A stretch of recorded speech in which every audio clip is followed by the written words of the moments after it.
আযাবে কষ্ট পাইবি বেটা। এই রং তামাশার ফুর্তি শেষ হয়ে যাবে, রঙিন ঘুড়ি কাইটা পড়বে।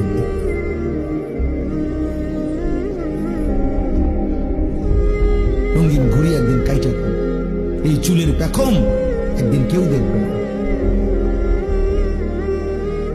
এই যৌবনের অহংকার দোস্ত কেউ দেখবে না। দেখতে দেখতে ফুরায় যায়, দেখতে দেখতে হারায় যায়, দেখতে দেখতে হারায় যায়। এই জন্য দোস্ত এটা ফিকির করা উচিত।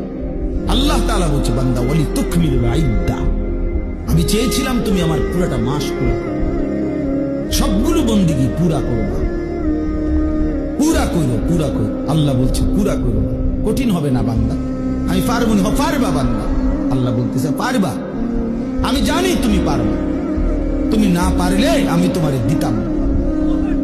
লা ইউকাল্লিফুল্লাহু নাফসান ইল্লা উসআহা, আমি আমার বান্দার উপরে সাধ্যের অতিরিক্ত কিচ্ছু চাপাই না, কিচ্ছু চাপাই না, কিচ্ছু চাপাই না।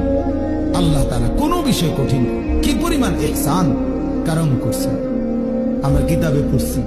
আল্লামা ইমাম ইবনুল কাইয়িম আল জাওজি রাহমাতুল্লাহ আলাইহি বলছেন যে আল্লাহ সবচেয়ে বেশি কোন ইবাদত করতে বলছে?